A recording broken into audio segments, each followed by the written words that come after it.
Welcome to the room, everyone.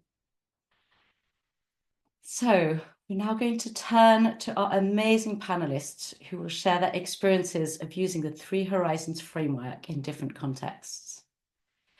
I will start by introducing Likumbi Kapihya. She is dialing in from Zambia and is an innovation specialist at WWF. Passionate about catalyzing social and economic development across Africa and all over the world, she assists impact-driven organizations to foster self-sustaining systems change. She considers herself a social entrepreneur with a knack for matching social innovators with resources to help them scale. We also have Apolline Roger. She is head of innovation lab at ClientEarth. She shifted within the organization from being a lawyer activist leading the chemical team to becoming head of innovation lab, making the revolutionary mainstream, using the special power and credibility attached to lawyers' voices as traditional guardians of existing systems. And last but not least, we have the source of Three Horizons, Bill Sharpe. Following a career of research and innovation in the tech industry, Bill has been working to bring tools for future thinking and systems change into widespread use to tackle our global challenges. As the co-creator of Three Horizons, which he houses under the umbrella of Future Stewards, he co-developed the Three Horizons model as a framework that allows us to work with what we know now at the same time as engaging creatively with what we do not know. I highly recommend his book, Three Horizons, The Patterning of Hope.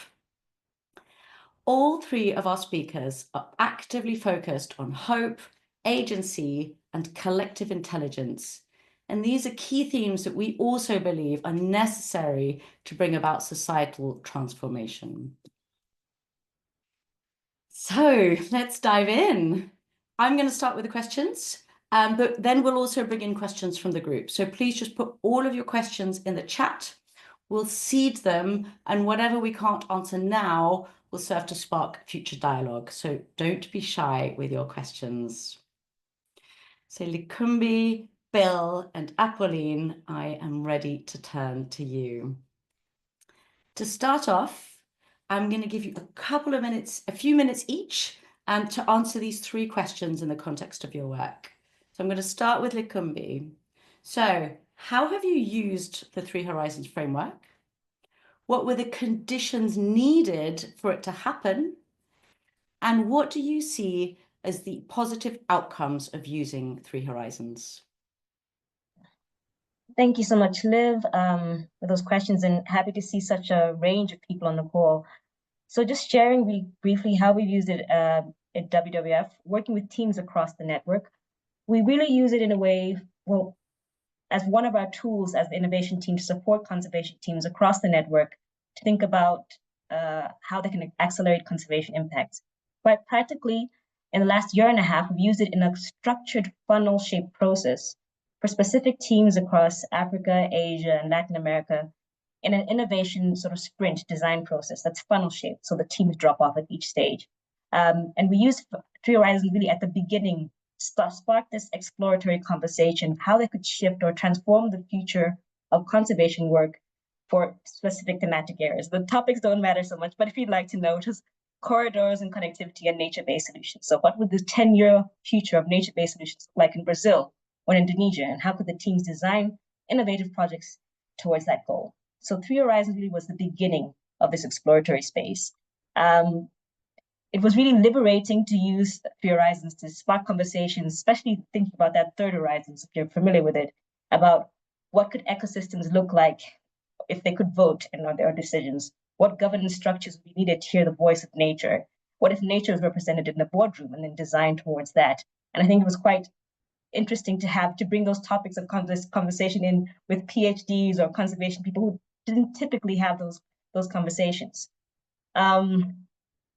Really, the conditions needed for that, and we're really lucky that we had, first of all, a range of teams who are willing to set aside some time to have these different conversations. Money. So we had another office willing to fund the time of these offices to take the space and to take a step back from their regular work and have these conversations and put money next to, put literally the money next to their ideas and say, we will fund you to test out and try out the things that come out of these conversations.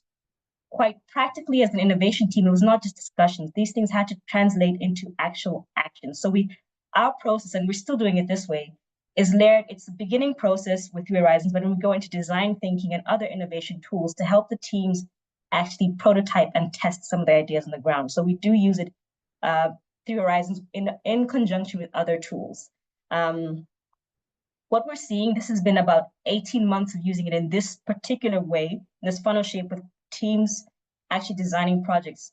What we're finding is the language, first of all, the language of Three Horizons is really empowering for teams, right? To talk about H1s, why is the system not working, right? In this way that I call thinking beyond the log frame, right? We're not talking about KPIs and managing risk. We're really talking in a deeper way, almost if you layered with systems thinking type of way of, okay, what is the paradigm shift that needs to happen here for us to reach H3? So that language is permeating across the teams. We're also finding that other offices are then seeing this saying, oh, great, we can talk this way. We don't have to talk in this sort of limiting way about the future. And actually have used the Three Horizons way to think about to categorize their work and their projects. I say, is this project transforming the current system or keeping it in place? So we're seeing that language coming across the network, even if they haven't used Three Horizons practically. So I would say that's one of the goods. But really happy to dive in more about how we've used it practically if there are any questions. But happy to hand over to the other panelists to hear what their experiences are. Wonderful, thank you. So I'm now going to turn over to Apolline to answer the same questions.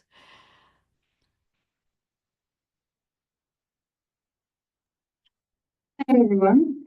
Maybe I'll just say a word on ClientEarth because we might not be as well known as WWF. So ClientEarth is an organization that uses the law to protect people and nature. So we have many lawyers in-house, and we are present in many countries. So we have several offices in Europe, but we are also in Japan, in the US, in China, and we have some work in West Africa and Latin America. And for people who do know us, you might know the tip of the iceberg of our work. So either, when we help a country to pass a law, like a new law, or to build a new law, you might know some litigation that we are doing. You might know one of our campaigns, but that's really the tip of the iceberg. And if you look below the water, you don't find more ice, you actually find a volcano. Because when you do what we do, like any other civil society organization who are trying to be change makers, you have to ask yourself questions all the time. What are the problem spaces that we prioritize? What is our role in the ecosystem of change makers? What are the different roles for the law, like in that transition? What is the level of ambition that will bring us closer to our goal and be big enough, but be something that people can recognize themselves into? It's constant discussion. And when you have people like us in many different countries, from many different backgrounds, with many different goals, with many different founders as well, you can expect to have many different answers to all those questions. And so, we make it work, and there is a great richness in that. But of course, it comes also with difficulties. And I think one day, kind of randomly, I was invited to an event in a church with a very real acoustic where Bill was giving a workshop. And I discovered the Three Horizons. And I was like, where has that been all my life? Thank you very much. And I thought that would be a marvelous language, a marvelous common conceptual framework to start having those discussions, basically, and to pacify our multiplicity and make it even more constructive and even more liberating. So I started bringing it in. First, Bill came for 1 hour, I think, just to give us a teaser. And from that teaser, a few people were very keen, and we trained them as facilitator in the Three Horizons. And those people spread, and those people spread, and those people spread. And that kind of spread to the entire organization. And now we have a common language. Not everybody is expert or can tell you exactly about it, but everybody would have heard that language and everybody would be interesting, which means that all those complex discussions are really pacified. They're also quickened, like we can make sense of what we are talking about and why much, much quicker. We are also more agile, I think, in switching between different perspectives, which I think enriches our vision so much. And then there is also a lovely effect, which is probably my favorite. I don't know if I told you, Bill, but at the very beginning, when we started to work with the Three Horizon, we had people who were picking team. We had someone saying, "I'm H2. Oh my God, I'm H2. I'm going to do an H2 T-shirt." That's who I am. Like that's who I will be. And then through practicing, we were like, well, actually, no, you're not H2. Like depending on the context, you will be H1 and H2 and H3. And we are all holding that multiplicity. And even the people that we are targeting sometimes because they are doing horrible things to the planet, they are also holding that multiplicity. And so I think it gave us internally and externally a form of compassion, which was there, but which can be activated more easily with that language and that agility between perspective, which I think was, absolutely amazing to witness. And then there was, of course, the unexpected almost outcome. I have to admit that when I introduced the method to the organization, I was working on pure instinct. Like I knew that the common language would be useful, but I didn't have any plans on what would it open, what will it do, what would be the next step. I just wanted to see, okay, let's try that and see how it works. But what came is that, so first there was, that pacification of multiplicity, which was lovely, the compassion. Then came, what next now? What's next? So people starting using the Three Horizon to make sense of their work and how it was connected to each other. Because again, we have so many threads of work in so many different countries that seeing the whole is sometimes quite tricky. So it helped us as a collective to see the whole, which had a wonderful effect. And then there was even more appetite. So in a way, I don't know if you would agree with that, Bill, but I have the impression that the Three Horizon is almost the first entry into the system change world. And so once people had that first entry, that first landscape, then they can start to navigate a world which sometimes is more complex than that practice, which is amazing, but there is an appetite for it. And it's easier to get to the next level. And so now we are introducing other tools linked to system change practices, such as portfolio approach and system mapping and so on. And again, that foundation of the Three Horizon has helped a lot to make that journey happen. Thank you, Apolline. Beautiful. Bill, I'm going to let you pick up the thread from here. Thanks. It's just been wonderful hearing these other two contributions. And Apolline, you put it perfectly. One of my colleagues works in the Future Generation Commissioner's Office in Wales. As many of you will know, Wales passed a Wellbeing of Future Generations Act some years ago. And there's a colleague, Louisa Pecci, who really started to bring the futures practices in. And we talked about Three Horizons, and she took that and used it in that context. And she describes it as like a gateway drug to futures. It is so simple and it catches on because what we've realized and discovered is that those Three Horizons are just three natural ways we have in our natural consciousness of orienting ourselves to the future. So they're not some difficult concept. And so, the question of where have I used it is it's pretty much everywhere.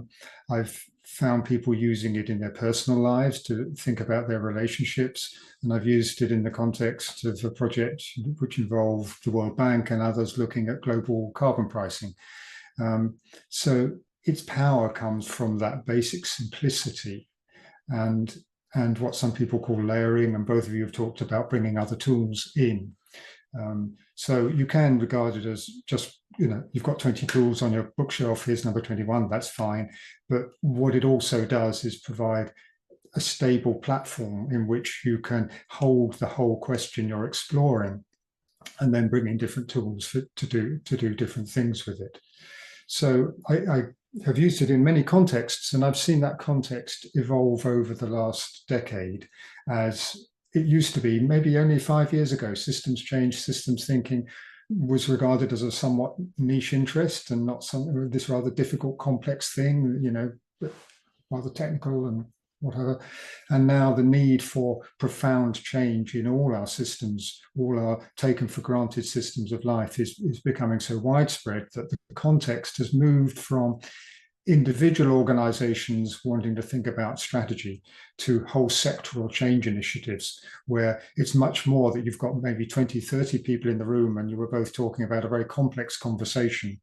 And if you don't have something to hold it together, then you spend all your time just arguing about abstract things. You need some simple framework that begins to make sense. A nice example, I've been working over the last couple of years with someone called Olivia, who's been working he's a structural engineer by background and has been funded to work on how to create a whole movement around the regenerative built environment. How do we move the built environment from being fundamentally contributed to many of the climate change issues we have to a regenerative model of the built environment? And he's taken 4 cohorts of people through a program. And we've been using 3 horizons as a way of framing the major transitions that whole field has to go through. And it's been very helpful in bringing together people who are policymakers, architects, structural engineers, policymakers, government people, who all need to have a shared conversation about their respective contributions. One of your questions is the context that you need. And the fundamental context for using 3 horizons is that you can see that business as usual, going on doing what you normally do every day, is not going to produce the future and the results that you want. A lot of the time it will, but if you have that sense that the future is turning up as an issue, either as a threat, a challenge, or as an opportunity, then you need to make a more profound shift in the pattern of life. So if yesterday is a good guide to tomorrow, if the past is a good guide to the future, you don't need 3 horizons. But if what you need is to reevaluate that day-to-day life, that you need to change, that the future is no longer guided solely by the past, that's where 3 horizons helps you move into that space and move into it, as Apolline putting it, making use of all the voices that you've got. That we've all got all of them, but we tend to be trapped in one of them. And so what you need is that there is the space to unlock the power of the 3rd horizon and 2nd horizon voices that we've all got. And the most fundamental requirement is that it's championed from the top of the organization, if it's in any organization, because organizations exist to do business as usual. So if you don't engage the people who have the capacity to shift the organization from the top, then I tell people, don't bother, you're going to fail. Because pattern shifting requires that the whole organization creates the space for the new to be created.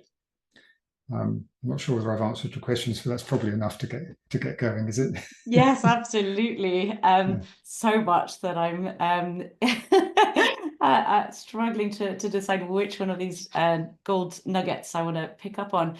But you mentioned policy a few times, Bill, and Apolline working in the field of law. I suspect that there must have been some interesting areas where policy has shifted, and that might have happened for Likumbi as well. Would anyone like to pick up on any policy shifts that they've seen happen? Maybe I could just round off the account of working with Ollie, because one of his cohorts was particularly oriented to policy making, and the sense that people in that field of the built environment had that there was a sort of ceiling that they couldn't break through in trying to pioneer change, because it's a highly regulated environment for good reason. You know, it's very policy bound. And the really interesting effect that we had was, once we'd visited what the 3rd horizon looked like, what would it look like to have a regenerative approach to the built environment, and then looked back at the 2nd horizon things already going on, it unleashed a much more powerful sense of agency, much more sense of possibility, of areas where you could bring the policy people and the engineering people and the business people together. There were niches that you could start to explore and pioneer that weren't limited by the business as usual first horizon. And that was quite a powerful effect, something much more powerful than I'd expected. It really allowed people to have a much better sense of agency, and see how policy could be engaged positively. I can follow up maybe to complement it, because Bill told us about like how the change of policy like externally, but I might talk to the aspect of how the change maker would approach the shift of policy and how the Three Horizons can help do that. There is a role play that Bill takes you through when you do the training, which is you have to play. So you're in a city context, and you have the mayor, and you have I think you have an innovator. You have a young company which is trying to sell like a new tech which can work, maybe let's say electric vehicle or something else. And then you have an NGO which is talking about H3 and how we need to change to a 50 million city and so on. And then you assign role and you role play. And you role play on the usual, so you just stick to your own perspective, and then you switch to actually, what if you're trying to build a bridge and by changing your perspective. And we did that role play many times internally, and it's insane how if you tell someone, oh, you need to understand someone's perspective, and anyone who is kind and smart, and everybody is internally will say, yeah, of course you need to. And then you role play it and you feel it in your body. That the second that you were given the mandate of the mayor to, you have to make sure that the services are running and that, not everything is falling apart, and you have a very strict budget, how quickly you get to rigidity because that mandate is so heavy. And I think that role play really helps change maker to approach the way they talk, they convene, they propose, and that really, really has a strength on, I think, how civil society generally can influence policy. Thank you. Likumbi, is there anything from your experience you want to add on? I don't know if that's maybe just add on quite slightly. I think we're yet to see any of our projects supported to really shift policy, though I'd love to. But I will say something that Apolline just said about that role play, and that sort of taking off your shoes first, then putting your feet instead of stakeholders is really empowering. What we do is a really quick snapshot of one and say, okay, imagine now you've achieved this aspirational future that you've achieved. Everybody loves it, say, write down a quote. What would you say? Then we say, okay, now put yourself into the role of your most stringent, you're currently the person who's your most stringent opponent, right? That person's even in your inbox right now. You don't want to respond to them. What would they say? And then all of a sudden it's like, oh my goodness, will they still be supportive? Will they be happy you achieved? And we say, take the jargon out. What do they really say? You can even imagine the voice in your head. And it's really quite then, like you said, liberating, and helps people think, okay, so what does really need to happen for this transformational shift to happen, to take place in the future? It's just small things like that. I think we always say, if somebody sparks an aha moment, or like, oh gosh, I didn't think of that, then we're happy to have used this tool, because that's the whole point of it. Start those shift perspectives, start these conversations, and it's not for consensus building. It's really to widen the exploratory space of what the future could look like. So thank really you. useful. I love that reference to deep listening as well. What are they really saying, and really getting underneath the surface. And I think the more we can put ourselves in other people's shoes, we also layer it with constellation walks, where you literally physically step on the different roles and perspectives, and it works. It is really empowering. I have another question actually linked to that balancing of the tension between the short-term and the long-term vision. Has anyone experienced that in their work? Because that's, I think, something that everybody is constantly struggling with, where, we barely have time to look at the long term. We're just firefighting. And in what way can Three Horizons help with that? I think when we move into the planning stage, you don't have to make the first horizon always wrong. Sometimes it can be, there are genuinely some things we need to leave behind, and we need to be able to name those and confront them clearly. But in the way we use Three Horizons, we look at what's the role of the first horizon capacities that we've got in that third horizon. That's one of the things. So we might go on doing some of those things, but use them in support of the new vision. That's one aspect. And the other is perhaps the first horizon needs to keep going while we make the change. Particularly in many public sector areas, the option of just challenging and disrupting the status quo isn't going to be an option, because you've actually got to keep things going. And it may be that the first horizon can see that their job is to create that space in which we can shift the main resources over to the third horizon, but keep the current thing going long enough that we can make that transition in an orderly way. So, I mean, I rather like the Likumbi's example. If we go back to the first horizon and say, what does the first horizon say as a yes but or a yes and? Yes, I see we've got to do that. However, we can't let go of these things. We need to keep them going. And we have a tool called dilemma navigation, which is very powerful for holding those two requirements, using what we've got while transitioning to the new and seeing that in a positive and generative way. So the dilemma thinking tool that we could point people to is a great resource for navigating that tension. Thank you. That's one of my favorite. I think that's the strength of the three horizon, is you will play with different perspective, different time frame, and to take, like what Likumbi was saying, that you're not looking for consensus. Consensus is not the point. It's hosting the space for dilemma and going through them, and that's so powerful. And just to add to that, I think one of the tools, it's really, I mean, I said this in the chat, but I'll say it here too, it's really messy. I mean, we're trying, even when we talk about this layering or talking about the dilemma the tensions, we found it practically, like how can we, for example, think that hold this truth when we're thinking about creating the future, that we need to trust in science and be evidence-based in policymaking, but at the same time, okay, listen to nature, value indigenous knowledge systems, and there's this urgency. Those two things exist, right? But we still have to act. So I do think that dilemma framing tool, and that was us as the space facilitators or space holder conveners, we're having these discussions about the dilemma. How can we then support? So there's layers. How can we then support the teams who are acting this way to still feel agency and empowered to act and create their own pockets of the future, in their landscape. So it's really, it's not simple, because I don't want to by any means reduce this to like, oh, just use these 1-2 tools. I think there's a lot of deep thinking to go along with this, and really thankful to have the support of Bill and Future Stewards in this. He knows I was calling him struggling with this, and he was very generous with his support and time in those moments. So really reinforce Likumbi's point. It isn't easy, but we do have some tools that make it a little more tractable. Get the right conversation going.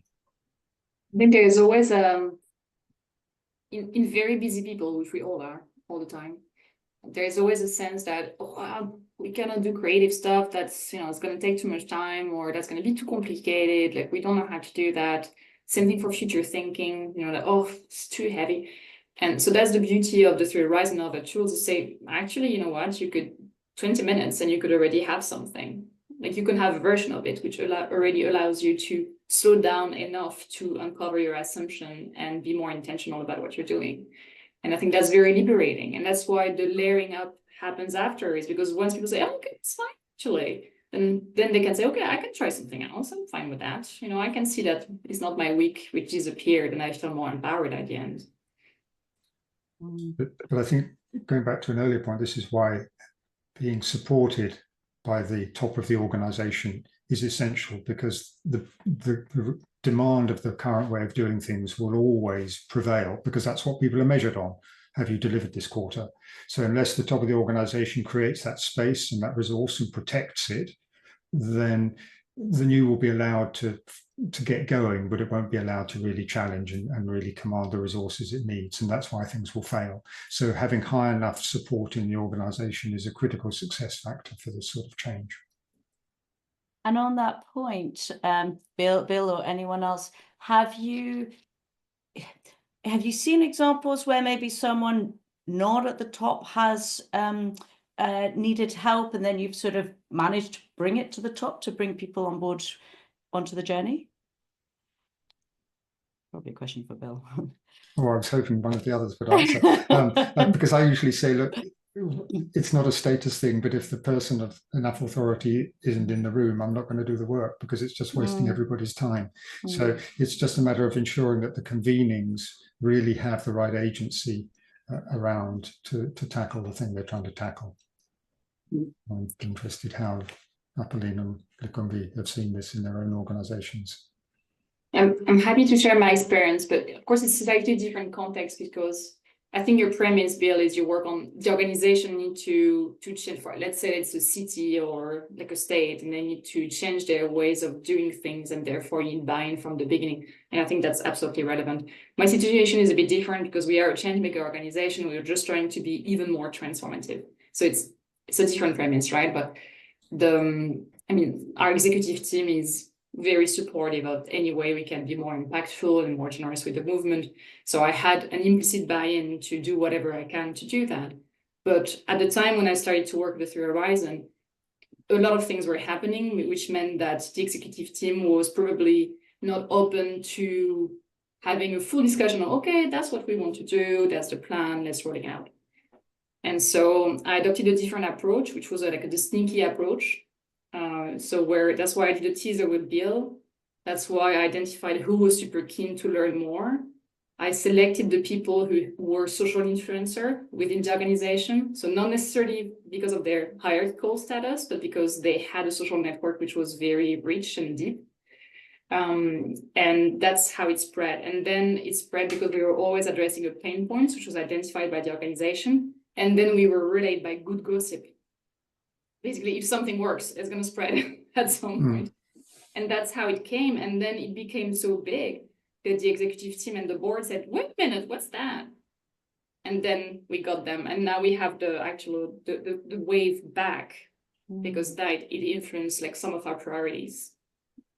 So yeah, but again, the premise is slightly different than if you're trying to change like a city or anything else. If I may, I'll speak to it really briefly. Even in this context of the particular program I was describing, where there was money and funding, and it was coming from a funding office to other offices, those teams that were implementing or using Three Horizons or trying to build these novel projects were within office structures where, of course, there's business as usual, and they had other things on their plate, right? So what was useful, and I can say this in hindsight because 2 projects have moved forward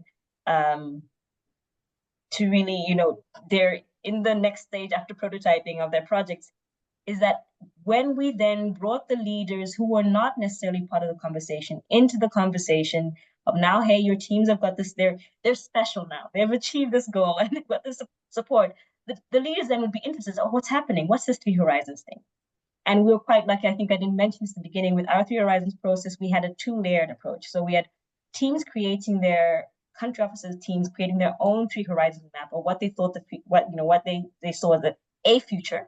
Then we also had experts, because we're not thematic experts as the innovation team, or sort of experts. We collected people on nature-based solutions, say, okay, you work, and they were external as well, you work on nature-based solutions at this global platform. What do you see as the future? And then we brought the maps together and say, okay, what are we seeing? So that type of process, and then presented to the senior management, was like, oh, there's some rigor behind this. So it's not just the innovation team being fluffy, right? But I think we're still a ways away from having that. And as Apolline mentioned, this wave of consensus, like we want to use this tool more. There's interest, I think, whenever we mention Three Horizons across the network, outside of the self-selected few who are interested in innovation methods anyway, or futures practice. But I think this way is, at least we get a second look, right? It's interesting enough for people to come to us, and if you could tell me a bit more about that, even if they're not yet at the point of using it. So I think that's useful. Yeah. So it's interesting, a really sort of a way you can actually empower people at any level to start using it as a movement within the organization, and then actually use that kudos and noise and interest to start eliciting interest from the people in power. So that's really helpful to hear, actually. And actually that is one of the reasons why we want to set up this community of practice, which is really to enable people to play around with Three Horizons, learn more about it, support each other, and be able to grow that movement so that within their organization they can start bringing more people on board, so that they can then start unlocking the leadership position to start taking action as well. That is really helpful. I am conscious of time. I hope we've been answering, I hope some of the questions have been answered along the way from the chat. I've been sort of keeping a bit of an eye out, and I know people are interested in sort of use cases and layering, so hopefully that's been sort of touched upon. Feel free to continue to put your questions in chat. We won't have time to answer them now, but we will seed them and use that to come back to, you know, help answer more questions after the session as well. So if any other questions do come to mind from people in the room, please just keep putting them in the chat. We'll keep a note. I'd love to have a closing note, a tip from each of you as to what would be helpful to either to get started for anyone who's never started it, or for those in the room, or also because we also have people who are quite experienced in the room, is there any sort of way to unlock a sort of deeper way of working? That's probably quite a hard question because you need the context, but I'll leave it to you. I'll go back in the order in which we started. So we'll start with Likumbi and then Apolline and then Bill. So the question's one. So it's really a sort of, how could someone in this room, if they've never used Three Horizons, what would be a good way to get started with it?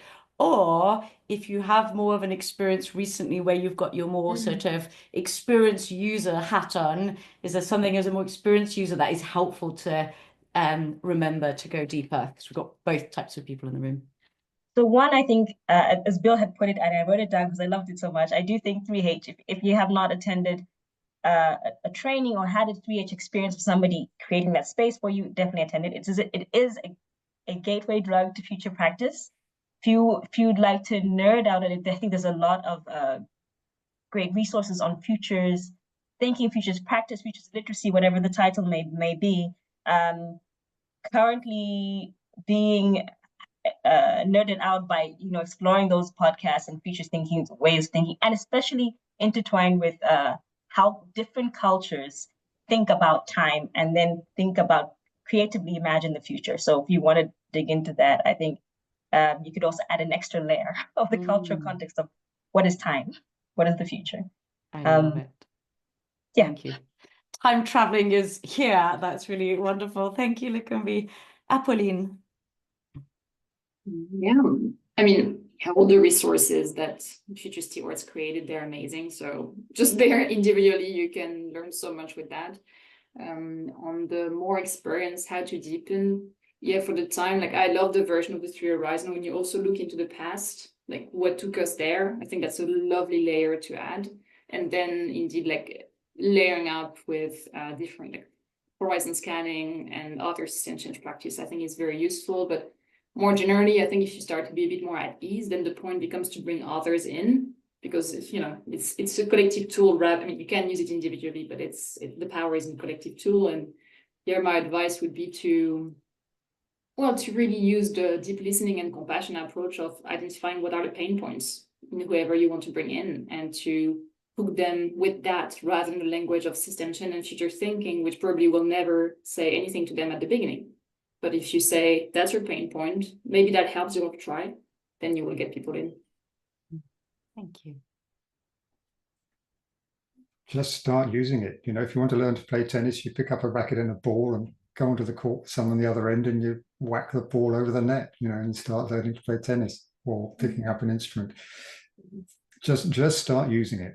Think of something in your life, personal or professional, where you're interested in change, and draw yourself a little Three Horizon map. And then have a chat to somebody else and say, hey, I'm just trying this way of thinking, and let's have a conversation about this topic, whatever it is, something in the news, something in your life where change is underway or you'd like it to be underway. There is no great barrier to this. It's natural to us. So the encouragement is just jump in and get going. Wonderful. Thank you. Yeah, and then you can come and join the training later on, and we'll help you. Yes. We'll send a follow-up email probably next week, because we're going to seed everyone's contributions to share with the Greater Commons. But absolutely, this is to support through Future Stewards. So we will absolutely be sending a link to Future Stewards and all the opportunities there to go deeper, whether you're at the beginning or much deeper in your journey. Thank you so much, everyone. I have so many more questions, so we might have to have another session to ask you more questions. But thank you very much for your time, everyone. We're now going to transition into breakout rooms. So yes, a huge thank you to the panelists.